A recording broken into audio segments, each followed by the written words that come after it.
오늘은 불편하지만 진실이라는 제목으로 말씀 전해 보겠습니다.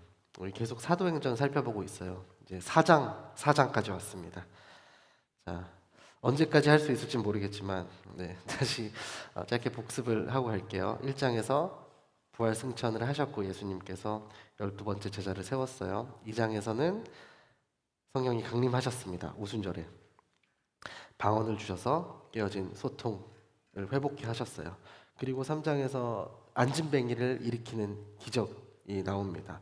그리고 행각에서 베드로의 두 번째 설교가 이어지죠.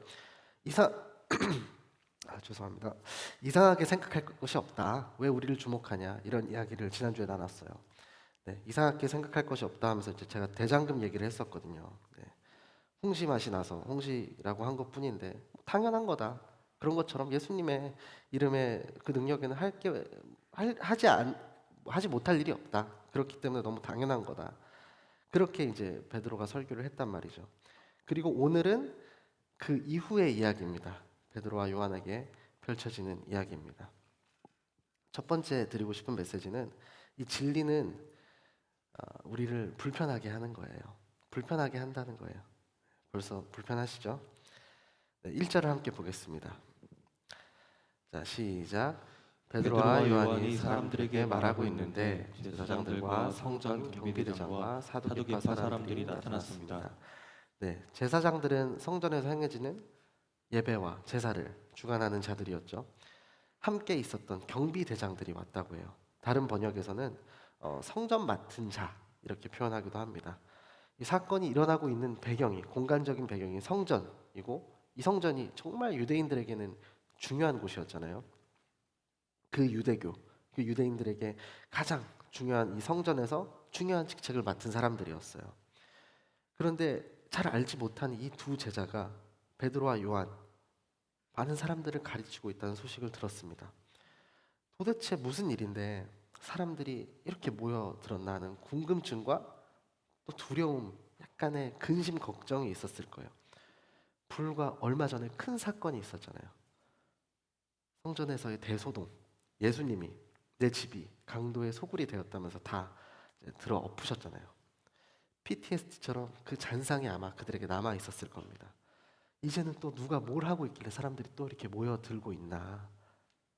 혹시 진리라고 우리가 여기고 있는 내용과 다른 가르침을 하고 있는 건 아닐까? 걱정하는 마음에 와봤을 거예요. 자, 2절입니다. 함께 읽겠습니다. 시작.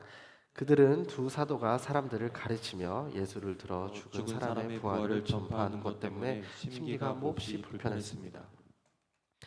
불편하다고 표현된 이 부분이 원어의 표현으로 보면 상대적인 어떤 도발을 하는 자극적인 행위로 인해서 몹시 불안했다 이런 뜻이 담겨 있습니다. 베드로와 요한은 예수 안에 죽은 자의 부활이 있다 이걸 주장하고 있잖아요. 모든 만물, 모든 사람이 그로 인해서 새롭게 되고 그로 인해서 회복을 받는다 이런 이야기를 하고 있어요. 그것은 모두 예수의 이름으로 말미암는다. 이것이 가르침의 주된 내용이었습니다. 그런데 이 지도자들이 누구예요? 그 예수를 십자가에 못 박은 주동자들이란 말이죠. 제 말이 저리는 상황인 거예요. 베드로와 요한이 예수님의 부활에 대해 전파를 하니까 심기가 너무너무 불편해진 거예요. 자신들이 죽인 예수님이 곧 메시아라고 전파를 하고 있으니 이들을 가만두고 볼 수는 없잖아요. 그래서 이어서 3절 보겠습니다. 제가 읽을게요. 그들은 베드로와 요한을 붙잡았습니다. 그런데 그때가 이미 저녁이었기 때문에 다음 날까지 감옥에 가둬두었습니다. 성령 강림 이후 초대교회가 탄생을 했죠. 공식적으로 기록된 이제 최초의 핍박 정도가 될 거예요. 십자가에 달려 죽었다가 부활하셨다는 가르침을 전했다는 명목으로 인해 그들을 감옥에 붙잡았습니다. 자, 유대 종교 관습에 따르면 날이 저문 다음에는 죄인을 신문할 수 없었기 때문에 그런 규정이 있었기 때문에 해가 저무니까 베드로와 요한을 감옥에 가둔 거죠. 자, 제사장들과 사두개인들은 제자들이 증거하는 예수님에 대한 이야기를 도저히 그냥 지켜볼 수 없었어요. 여기서 사두개인들에 대해서 잠깐 살펴보고 가길 원하는데요. 많은 기록은 없습니다. 그래서 정확한 기원을 파악하는 건 쉽지 않은데 많은 학자들이 사독이란 말에서 나온 걸로 추정을 해요. 이 사독은 솔로몬 왕 때 대제사장으로 임명되었던 가문이에요. 솔로몬이 왕이 된 이후에 대제사장들이 사독 가문에서만 줄줄줄줄 나왔으니까 그들의 프라이드가 굉장히 어마어마했겠죠. 로마 시대에 이르기까지 몇 차례 변동은 있었으나 대제사장 그 직을 중심으로 활동했던 이 사독 가문, 제사장직에서 시작해서 다른 그 가문 출신의 성전 봉사자들, 성전에서 일하던 상인들까지 모두 그 영향 아래 둘 정도로 세력을 확장시켰다고 해요. 나중에는 이스라엘 귀족 계급들, 성전과 관련하여 생계를 유지하거나 이권을 가지고 있는 모든 사람들, 사두개인의 영향 아래 들어간 거죠. 그래서 대부분의 사두개인들은 성전을 통하여 특혜를 얻는, 그러니까 특혜를 누리는 부유한 삶을 살았을 것으로 추정이 되고, 또 그 특권을 유지하기 위해서 누구랑 협조를 해야 돼요? 당시 로마 속국이잖아요. 로마 당국과 협조하는 공생 관계를 유지하던 사람들이었습니다.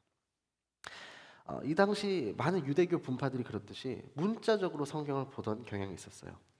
특히 사두개인들의 큰 특징이 뭐예요? 부활을 믿지 않았다는 거예요. 구약에서 부활을 암시하는 구절들이 없는 건 아니에요. 뭐 예를 들면 다니엘서 12장이라든지 이사야 26장에서도 부활과 심판에 대한 암시가 기록이 되어 있습니다. 하지만 이들은 그걸 은유적인 표현으로만 치부를 했어요. 특히나 모세 오경이 너무나 절대시 되었던 어떤 정경이었기 때문에 또 그것을 문자적으로 해석해왔기 때문에 이런 구절들을 무시하고 부활을 받아들이지 않았다고 해요. 상황이 이렇다 보니까 십자가에 달려 죽은 예수가 다시 살아났다. 이 소식이 사실이어도 문제가 되는 거고 사실이 아니어도 문제가 되는 거예요. 왜냐하면 사실이라고 하면 이 메시아를 죽인 게 자기들이니까 문제가 되는 거고, 아니면 뭐예요? 이 베드로와 요한이 성전 모독, 신성 모독을 하고 있는 거잖아요. 어떤 쪽으로든 문제가 되고 받아들이기 어려우니까 베드로와 요한을 공회 앞에서 심판하기 위해 감옥에 가두어 버렸습니다. 여러분, 이렇듯 이 진리라는 것 안엔 반드시 불편함이 따르기 마련입니다. 이어지는 4절을 제가 한번 읽어볼게요. 그러나 사도들의 말씀을 들은 많은 사람들이 믿게 됐고 그리하여 믿게 된 남자의 수가 5천 명쯤으로 늘어났습니다. 자, 지도자들이 이쯤에서 베드로와 요한이 주눅들고 겁을 먹기를 기대했을 것 같지만 그렇지 않았어요. 베드로와 요한이 오후 3시에 그 안진뱅이를 고치러 온 건 아니죠. 성전 미문에 기도를 하러 왔다가 고치죠. 이후 솔로몬의 행각에서 이제 설교를 전했잖아요. 해 질 때까지 아마도 시간을 우리가 역으로 추적해 보면은 한 2~3시간 정도 말씀을 전했다가 저녁 때 감옥에 갇힌 거라고 생각해 볼 수 있죠. 우리가 상식적으로 생각을 해보면 믿으라고 누구에게 권할 때 믿을까 말까죠. 영적으로 도전을 드리고 싶은 메시지가 이겁니다. 복음은, 이 진리라는 건 사람들의 마음을 불편하게 해요. 여러분도 그런 경험 있잖아요. 설교 말씀을 듣다가 나를 겨냥해서 하는 말씀인가? 나를 저격하는 말인가? 그런 불편한 진리에 당도할 때가 있어요. 내 마음을 찔리게 하는 그 송곳처럼 날카롭게 내 마음에 생채기를 낼 때가 있습니다. 여러분, 그 순간을 놓치지 않으시길 바래요. 그 순간이 성령님께서 나에게 찾아오셔서 노크하시는 순간일 거예요. 거기 있지. 응원아, 거기 있지. 이렇게 나를 부르시는 순간일 겁니다. 그런데 우리 안에 내 자존심과 위치를, 그런 것들을 지키기 위해 이 불편한 진실을 회피하려고 하는 모습이 있지 않은지, 어떤 합리성이라는 가면으로 나를 가리고 있지 않은지 돌아보시길 바래요. 이것은 하나님의 음성이 일리가 없다 그러면서 은근히 도망치고 있는 모습이 나에게 있지 않은지 돌아보시길 바래요. 마음이 찔림이라는 그 반응이 생겼을 때 분노하거나 회피하며 현실 부정을 하는 것이 아닌 겸손한 마음으로 무릎 꿇는 여러분이 되시기를 소망합니다. 복음을 받아들이는 것, 말씀이 날카롭게 나를 리프레시하는 것, 그걸 두려워하지 마세요. 겸손함을 구하시고 그 찔리는 마음을 튕겨내지 않으시길 바래요. 그럴 때 우리는 진리 안에서 자유케 된다고 저는 믿습니다. 회개함으로 나아가시길 바랍니다. 마찬가지로 내가 복음을 전할 때도 두려움이 있을 거예요. 복음을 받아들이는 사람들의 불편한 마음이 두려울 때가 있어요. 그것 또한 두려워하지 않으시길 바라요. 복음을 처음으로 들을 때요, 새로운 경험을 하게 돼요. 나를 지배하고 있던 세상의 기준들이 있어요. 그게 그리스도의 기준과 부딪히게 돼요. 나의 의와 뜻, 하나님의 의와 뜻이 부딪힙니다. 그렇게 역설적으로 복음을 증거했는데 아무런 일이 없다면 그것이 오히려 이상한 일일 겁니다. 두려움에 기반한 핍박이 일어나는 것은 오히려 자연스러운 일일지도 몰라요. 대면하기 싫어, 불편해. 하지만 그렇다고 해서 진리를 보이지 않는 감옥에 꽁꽁 감춰두려고 하지 마십시오. 불편함 때문에 내가 복음을, 진리를 알고서도 못 본 채 할 수 있어요. 하지만 그렇다고 해서 복음의 능력까지 감춰지는 것은 아닙니다. 본문에서도 알 수 있듯이 이들이 갇힌 후에 남자만 5천 명이 믿었대요. 5천 명의 남자. 그 당시에는 주로 남자들의 숫자만 기록을 했었죠. 여성들, 뭐 아이들을 합치면 대략 10,000명을 넘어갈 거예요. 이 당시 예루살렘의 인구가 대략 5만 명 내외였다고 추정을 합니다. 실로 엄청난 부흥이 일어나고 있는 거죠. 위협과 위기, 이 핍박의 순간이 계속될 때 역설적으로 복음, 이 진리에는 활동력과 또 생명력이 더 가속됩니다. 이 공동체는 계속 성장하는 거예요. 그런 복음을 주저없이 전할 수 있는 저와 여러분이 되시기를 주님의 이름으로 축복합니다. 제가 이런 메시지를 감히 여러분에게 드릴 수 있는 것은 우리 힘으로 하는 것이 아니기 때문이에요. 베드로와 요한이라도 뭐 우리와 태생부터 엄청나게 다른 사람들이 아니잖아요. 사도들이 그랬던 것처럼 예수의 이름을, 그 능력을 믿고 나아가십시오. 나머지는 주님이 하십니다.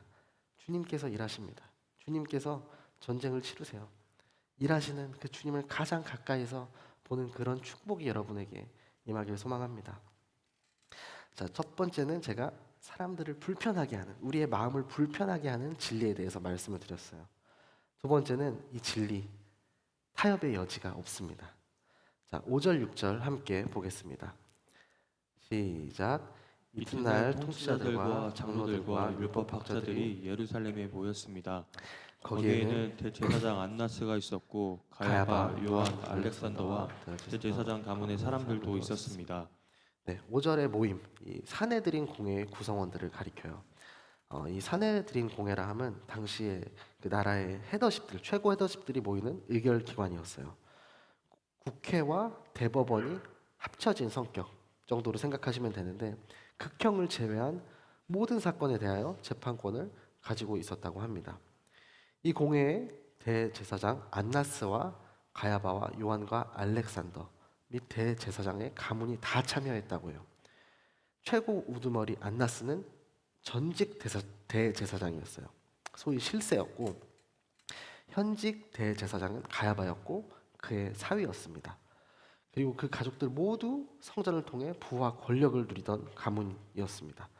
예수님을 고발하게 한 그 핵심 그 가족이었어요. 많이 불편했겠죠.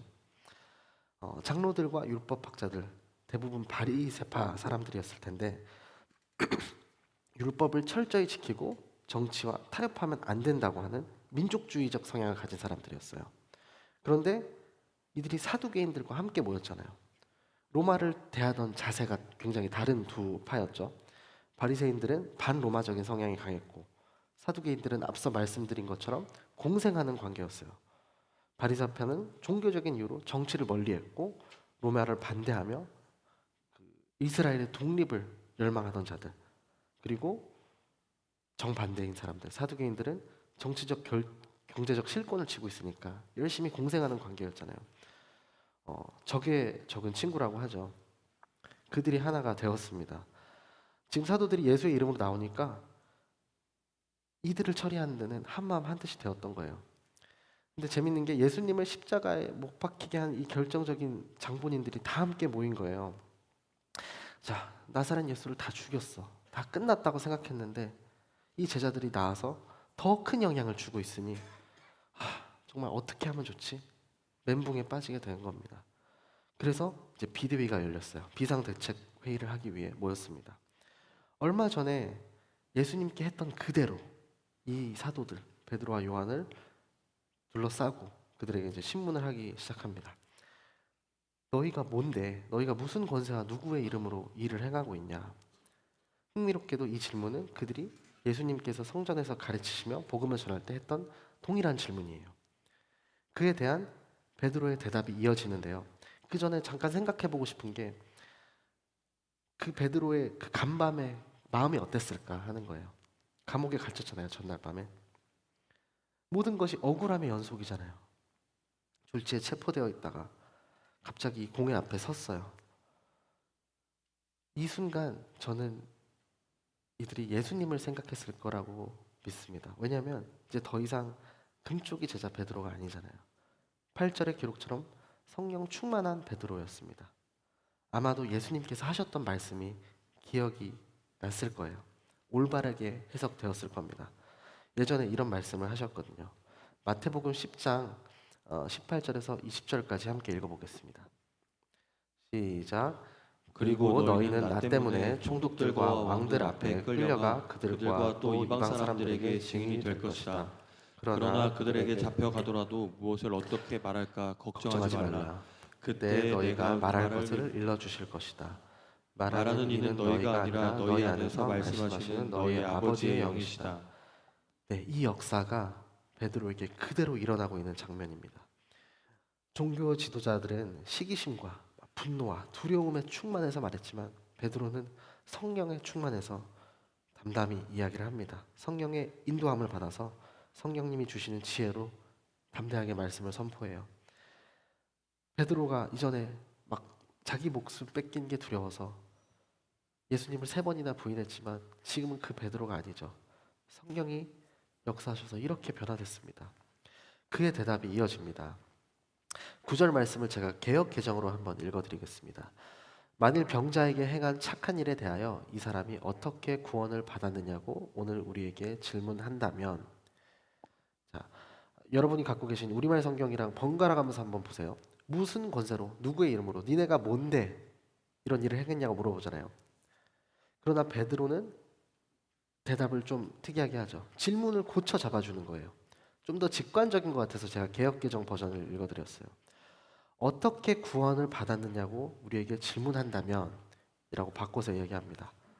다시 말해서 자, 신문하고 있는 지도자 여러분, 장로님들, 여러분이 진짜 궁금해야 될 것은 니네가 뭔데 이런 일을 벌이고 있냐 따질 것이 아니라 이 사람이 어떻게 구원받았는지 그것을 궁금해하는 것이 마땅하다라는 거예요. 지도자들이 본질을 놔두고 계속적으로 비본질적인 문제를 가지고 핵심을 흐리니까 베드로는 좀 세련되고 부드러운 방법으로 그들의 가치 체계를 이제 흔들려고 하고 있어요. 자, 12절 말씀 제가 읽어보겠습니다. 예수 외에 다른 어느 누구에게서도 구원을 받을 수 없습니다. 하나님께서는 하늘 아래 우리가 구원받을 만한 다른 이름을 우리에게 주신 일이 없기 때문입니다. 아멘. 계속해서 설교를 통해 선포한 내용을 또다시 이야기해요. 구원받을 만한 다른 이름은 없다. 진리는 타협되지 않는다는 거예요. 다시 한번 선포합니다. 당신들이 맞다. 내가 한 것이 아니다. 기적을 베푼 것이 내가 아니고 예수님이다. 예수님의 이름으로 말미암아 이 기적이 일어났다. 그런 예수 외에는 다른 누구에게서도 구원을 받을 수 없다. 모든 영광을 하나님께 올려드리고 있습니다. 귀가 따갑도록 계속 같은 이야기를 선포하고 있죠. 핵심은 간단해요. 심플합니다. Only Jesus. 네, 오직 예수입니다. 제가 매주 설교를 하면서 양파 껍질을 까듯이 저에 대해서 조금씩 오픈을 하고 있는데요. 몇 주 전에는 제가 T 성향이 굉장히 강하다고 말씀을 드렸어요. 매주 아내가 설교 피드백을 저에게 해줍니다. 너 너무 T같이 설교한다는 거예요. 너무 T같이 설교해서 좀 감성적인 친구들 조금 어려울 것 같다고 해서 제가 여러분 모르시겠지만 노력을 하고 있습니다. 네, 근데 사람이 이게 쉽게 변하지 않아요. 성령의 임재 정도가 아니면 잘 변하지 않는 것 같아요. 지난주에는 설 때문에 많은 분들이 못 오셨지만 제가 이제 저희들이 굉장히 싫어하는 P성향, 긍정적인 P성향이라고 말씀드렸어요. 또 하나 특징이 제가 되게 단순하고 심플합니다. 제가 핸드폰 비밀번호 설정 이런 거 굉장히 단순하게 해요. 그래서 꼭 질문을 해요. AI가 보안이 매우 취약한 패턴입니다. 다시 설정하지 않겠냐고 물어봐요. 근데 저는 그냥 건조 있게 합니다. 근데 아무리 심플하다고 해서, 아무리 쉬운 패턴이 있다고 해서 그럴 만한, 그럴싸한 비슷한 정답을 친다고 제 핸드폰에 잠금이 풀리지 않잖아요. 로그인이 되지 않아요. 6자리 중에 하나라도 틀리면 열리지 않습니다. 진리도 마찬가지예요. 비슷한 정답처럼 보이는 오답은 많아도 오직 예수 그리스도 외에는 정답이 없습니다. 여러분도 핸드폰에 비밀번호 있잖아요. 비슷한 오답이 여러분의 핸드폰 잠금을 풀지 않죠. 오직 한 가지 비밀번호만이 휴대폰을 열 수 있듯이 진리에도 중간지대가 없습니다. 정답 같은 오답은 많아도 정답은 하나뿐입니다. 진리에는 절대 타협이 없어요. 타협하지 않은 이 진리, 이 진실에는 하지만 힘이 있어요. 당당함이 있어요. 주저리 말꼬리가 막 길지 않습니다. 예화를 하면은 조금 혼날 것 같긴 한데, 제가 집안에 가면은 집안일을 이제 하게 되는 순간들이 있죠. 우리 멘토님, 남성 멘토님들도 잘 아시겠지만 그 남편의 아버지의 숙명 같은 것들이 있습니다. 뭐 재활용 쓰레기라든지 뭐 여러 가지가 있어요. 뭐 음스 이런 것들. 근데 제가 솔직히 잘 못할 때가 많습니다. 근데 가끔 저도 잘할 때가 있어요. 그럴 때 아내가 물어보죠. 그거 했어? 그거 했어? 물어보면은 그럴 때 제가 했을 때랑 못했을 때랑 대답이 다르죠. 못했을 때는 그거 이따가 뭐 하려고 했는데 이렇게 주저리 말이 길어집니다. 하지만 했을 때는 정말 빛의 속도로 당당하게 외칩니다. 아, 이미 했다고. 아까 진작에 했지. 그러면 그럴 때만 얄밉게 빨리 대답한다고 되게 뭐라고 해요. 제가 그냥 좀 우스운 예시이지만 여러분에게 진리 앞에서 이런 당당함이 있으면 좋겠어요. 그렇게 당당하게 진리를 부끄러워하지 않고 선포하는 우리 제이포유 공동체 되기를 소망합니다. 타협하면은 진리가 아니에요. 진리가 타협하지 않는 것처럼 진정한 믿음 또한 타협하지 않습니다. 근데 우리 처음 믿음을 갖고 그 믿음이 성장하는 그 과정을 다 겪어봤잖아요. 그 과정 중인 분들도 있고 다 사실 그 과정 중이죠. 어떤 기로에 설 때가 있어요. 현실적으로 생각해 보면 굉장히 합리적으로 보이는 전제하에 타협하는 모습들이 있지는 않은지 돌아보길 원합니다. 적당한 선에서 타협하는 만큼 우리 영혼은 졸게 되고 잠들게 됩니다. 사랑하는 제이포의 공동체 여러분, 여러분에게 불순물이 섞이지 않는 세상과 타협하지 않는 온전한 믿음이 임하기를 주님의 이름으로 축복합니다.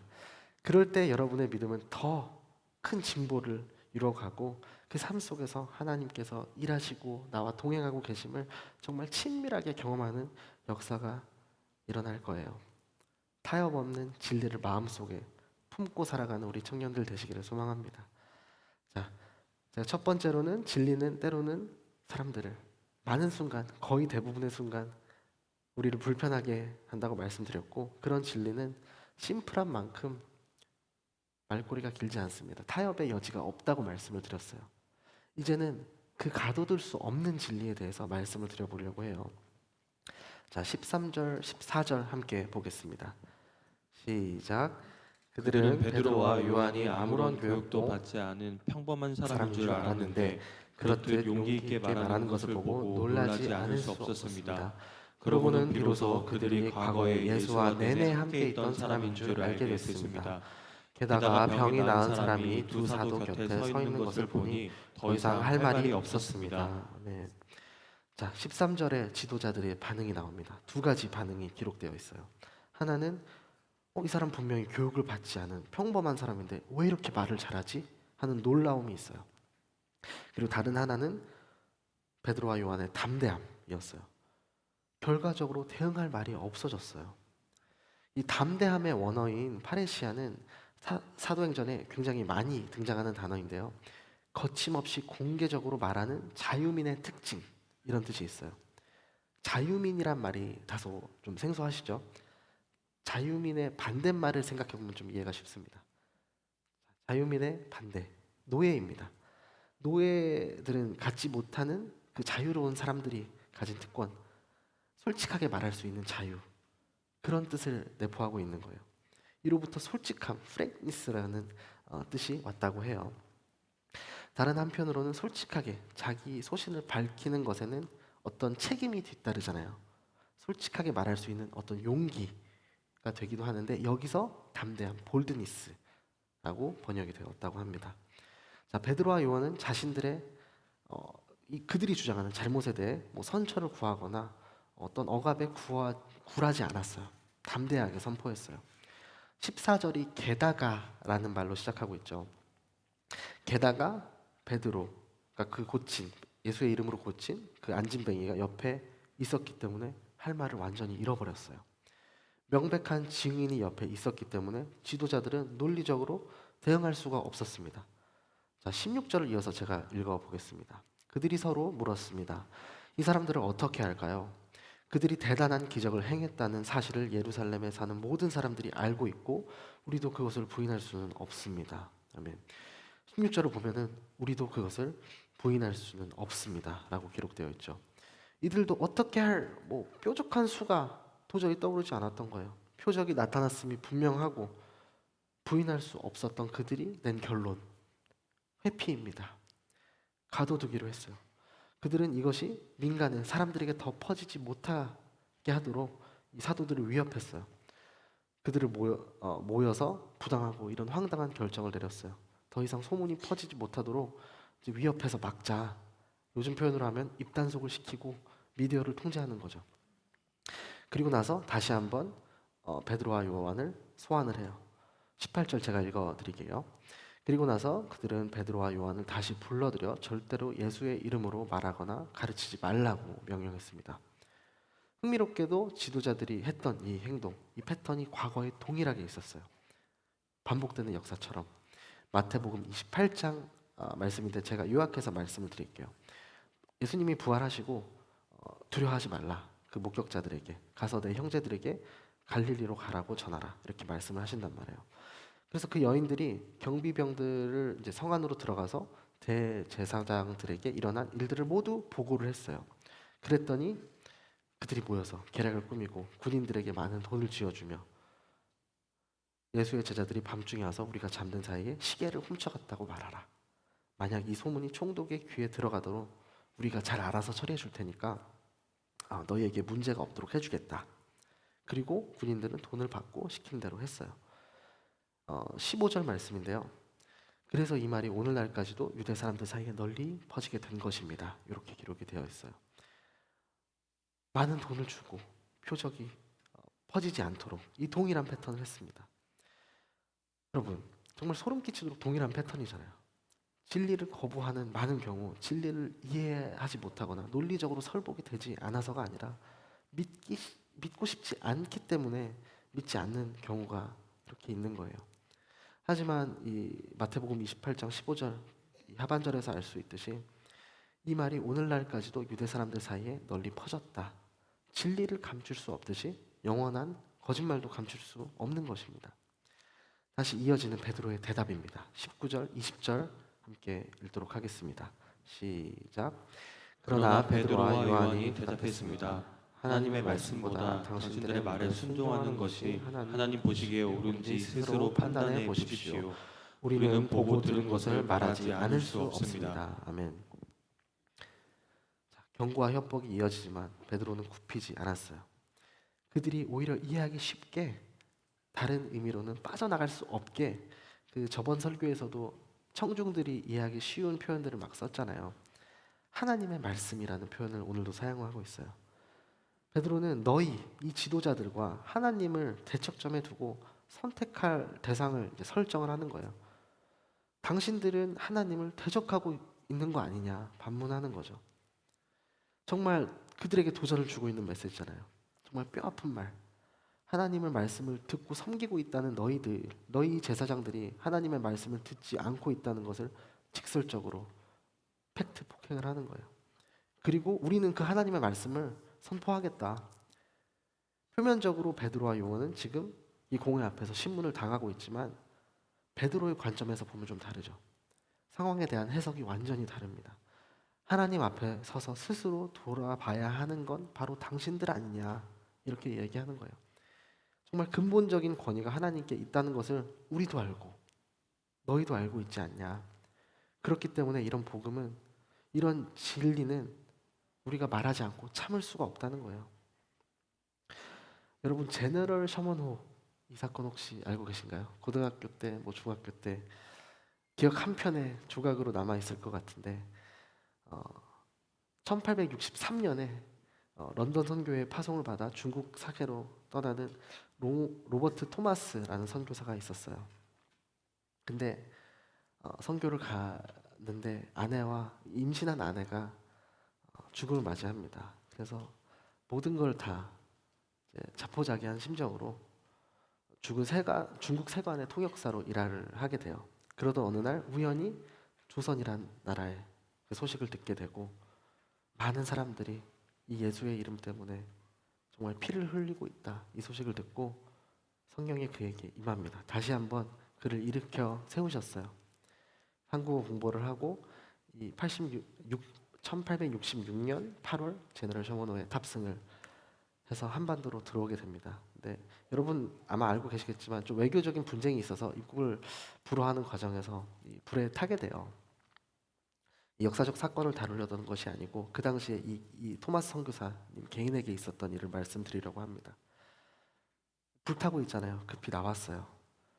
하지만 병졸 박춘권이라는 사람에 의해서 순교를 당합니다. 그때 그의 나이가 27이었어요. 복음을 전파하기 위해 다시 한번 힘을 내서 갔는데 모든 것이 그냥 물거품이 되는 순간 같잖아요.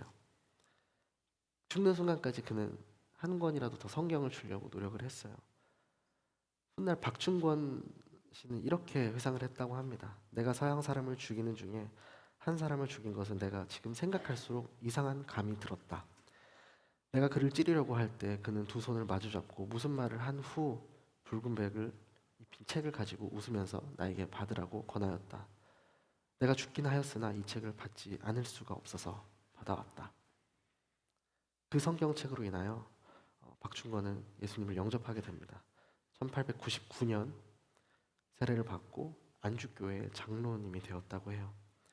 그리고 이외에도 수많은 이들이 그가 남기고 간 성경책을 받고 유력한 신앙인이 되었다고 합니다. 한국에서의 이 첫 번째 개신교 순교자가 된 로버트 토머스, 한 번도 제대로 복음을 전하지는 못했어요. 배에 내려서 죽임을 당했어요. 하지만 가지고 온 그 예수의 복음을 가둘 수는 없었습니다. 그가 가지고 온 복음으로 인해 많은 사람들이 예수를 믿게 되었어요. 이렇듯 복음의 진리는 감춰질 수 없는 겁니다. 오늘 말씀을 맺겠습니다. 진리는 우리의 마음을 불편하게 해요. 그 진리는 중간지대가 없습니다. 타협점이 없어요. 그리고 그 진리는 가둘 수 없는 전파력과 그 능력이 있습니다. 우리 인간은 이성적인 존재잖아요. 합리적인 판단을 하고 결정을 하고 쫓아 사는 것 같아 보이지만 사실 많은 순간 감정에 이끌려갈 때가 많습니다. 증거와 여러 상황을 기반으로 합리적인 판단을 하는 순간보다 그냥 내가 믿고 싶은 거, 내가 받아들이고 싶은 거를 받아들이는 순간이 많아요. 특정한 이데올로기에 사로잡히면 더하죠. 어떠한 이벤트를 갖다 들어도 그 렌즈 안에서밖에 보지 못해요. 오늘의 본문의 지도자들이 그랬죠. 그 어떤 말로도 설득되지 않았어요. 베드로와 요한에게 막 씩씩댈 뿐이었어요. 우리에게 그런 마음은 없을 거라고 생각해요. 하지만 한편으로 오래된 신앙적인 어떤 관습으로 인해 굳어진 마음이 없는지 돌아보시길 원합니다. 특히 신앙생활 오래 하면 오래 할수록 내가 처음에 했던 하나님의 의와 그 뜻을 구하는 그런 프로세스들이 없어지고 있지는 않은지, 생략되고 있지 않은지 돌아보시길 원해요. 이게 맞아. 이건 내가 알아. 이런 마음 없는지요. 나는 들으려고 하는데 내 마음이 닫혀서 들리지가 않는 상태. 바로 내 인생의 주인이 내가 되고 있는 거죠. 오늘 본문 16절과 20절을 한번 발췌해서 조합해서 재구성을 해보면 이렇게 읽을 수 있을 것 같아요. 진리는 부인할 수 없기에 우리는 말하지 않을 수 없습니다. 진리는요, 여러분, 논리가 아닙니다. 진리는 선포되는 것이고 믿음으로 받아들이는 거예요. 여러분 그런 경험 있잖아요. 도저히 말할 수 없는, 말하지 않고는 견딜 수 없는 그런 이야기들이 있잖아요. 그 욕망이 너무 커서 사랑하는 사람인데 그 사람이 아파요. 내가 그걸 고칠 수 있는 방법을 알아요. 어떻게 말하지 않을 수 있겠어요? 근데 하물며 그 사람이 영원한 죽음의 기로에 있는데 그 사람을 살릴 방법이 있어요. 어떻게 말하지 않을 수가 없겠어요? 여러분의 삶 속에서도 예수 이름을 증거하지 않으면 참을 수 없는 그 거룩한 간절함이 우리 제이프유 공동체에 임하기를 소망합니다. 오늘 본문 21절 하반절을 마지막으로 제가 읽겠습니다. 그들이 사도들을 처벌할 수 없었던 것은 모든 사람들이 그 일어난 일로 인해 하나님을 찬양하고 있었기 때문입니다. 아멘. 우리 마음을 때로는 불편하게 하는 진리, 회개하게 하는 진리, 타협할 수 없는 진리, 그리고 감춰질 수 없는 그 진리의 결과는 다른 데 있지 않습니다. 그 결과는 하나님을 예배하고 찬양하는 거예요. 신령과 진정으로 하나님께 영광을 올려드리는 거예요. 우리 제이포유 공동체, 우리 청년 한 사람 한 사람이 그 진리 안에서 자유해지기를 소망합니다. 그 진리 안에서 자유함으로 함께 하나님께 예배하고 찬양하는 그런 공동체가 되기를 주님의 이름으로 축복합니다. 그 마음을 담아서 다 함께 일어나서 찬양함으로 나아가겠습니다.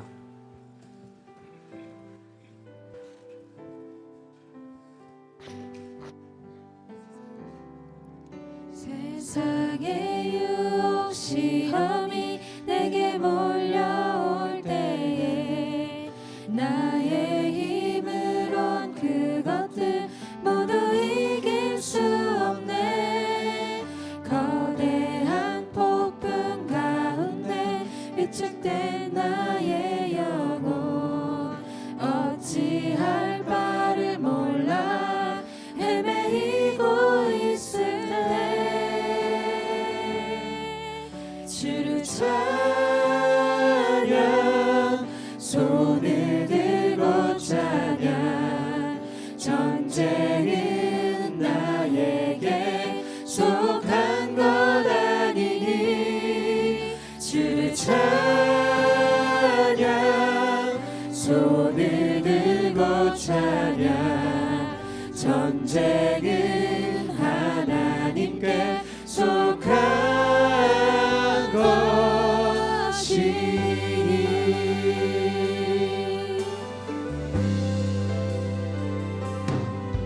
거짓과 속임수로 가득 찬 세상에서 어디로 갈지 몰라 넘어뜨리고 있네.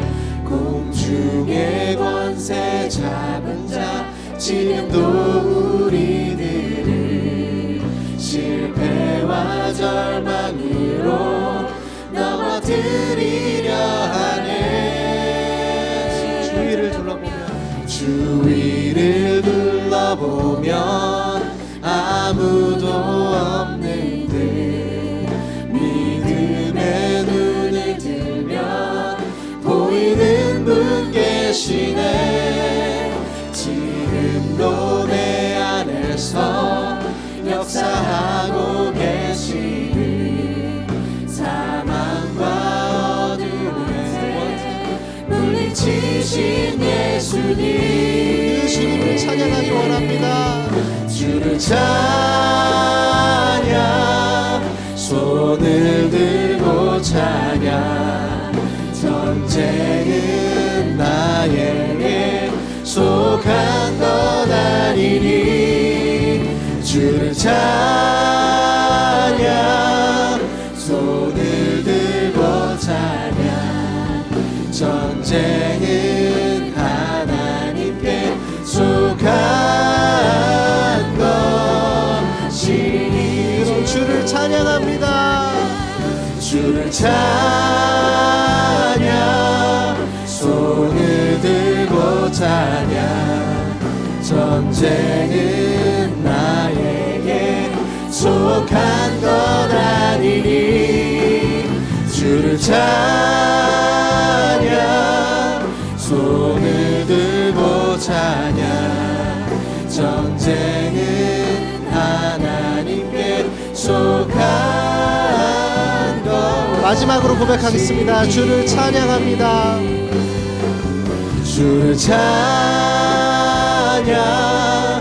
손을 들고 찬양 전쟁은 나에게 속한 것 아니니 주를 찬양 손을 들고 찬양 전쟁은 하나님께 속한 것이니.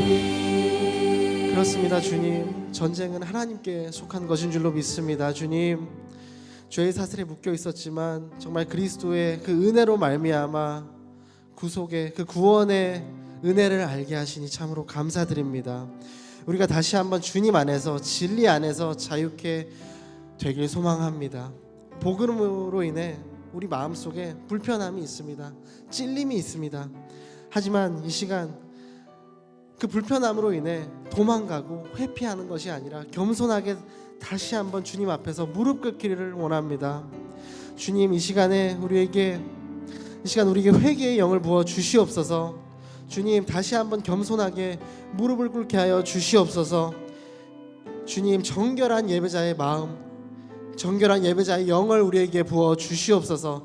나의 생각을 다시 한번 돌이켜 여호와께로 향하게 하여 주시옵소서.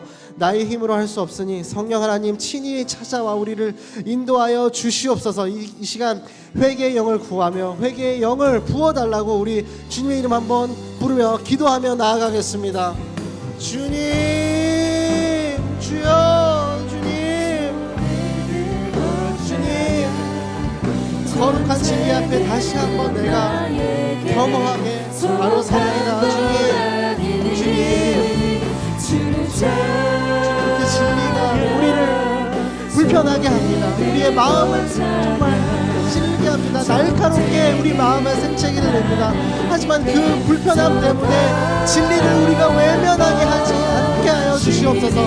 그 진리를 바로 보게 하여 주시옵소서. 그 진리 앞에서 다시 한번 무릎을 꿇게 하여 주시옵소서. 그 진리 앞에서 정말 회개함으로 나아갈 수 있게 우리 한 사람 한 사람에게 회개의 영을 시간 부어 주시옵소서. 주님, 성령님께서 우리의 마음에 노크를 하시고 우리의 마음을 두드리십니다. 아버지, 그 노크에 아버지 내가 올바르게 반응하여 주시옵소서. 내가 두려움으로 내가 도망가지 않게 하여 주시옵소서. 그 지도자들이 그랬던 것처럼 아버지 엉뚱한 곳에서 아버지 당신을 신문하고 하나님께 채찍질하고 있는 나의 모습이 있는지 돌아보길 원합니다. 주님, 이 시간 회개의 영으로 다시 한번 우리의 마음을 정결케 하여 주시옵소서. 예배자의 영을 부어 주시옵소서. 주님 한 분만으로 만족하는 그 마음을 회복케 하여 주시옵소서. 주님, 회복케 하여 주시옵소서. 주님,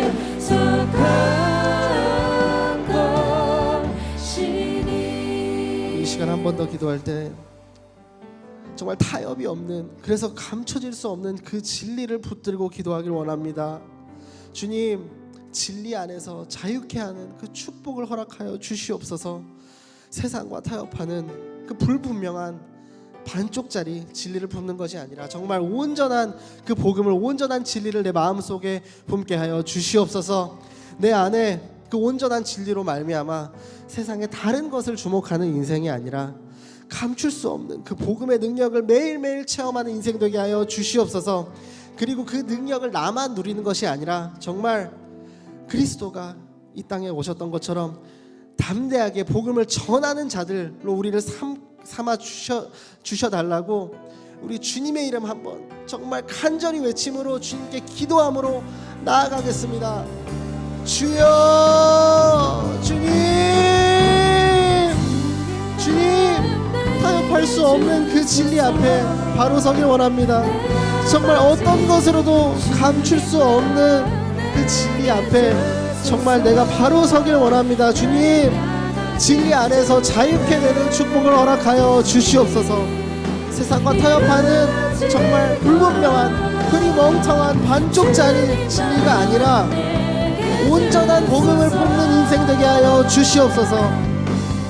내 안에 품은 그 진리, 온전한 진리로 말미암아 세상의 다른 것들, 세상의 기준에 주목하는 인생이 아니라 정말 진리가 주는 그 자유함을 만끽하는 인생 되게 하여 주시옵소서. 그 복음을 마음껏 체험하며 하나님과 동행하는 그런 삶, 하나님께서 일하시는 걸 가장 가까이서 목도하고 정말 증거하는 삶으로 내 인생을 삼아 주시옵소서. 주님,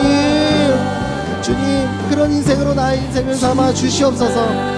감출 수 없는 복음의 능력을 매일매일 우리 삶 속에서 부르신 그곳에서 체험하는 인생이 되게 하여 주시옵소서. 매일매일 그 복음의 진리를 체험할 때 우리가 있는 곳이 바로 기도의 처소가 될 줄로 믿습니다. 예배하는 처소가 될 줄로 믿습니다. 주님, 그런 인생들 되게 하여 주시옵소서. 주님, 나를 주님의 제자로 삼아 주시옵소서.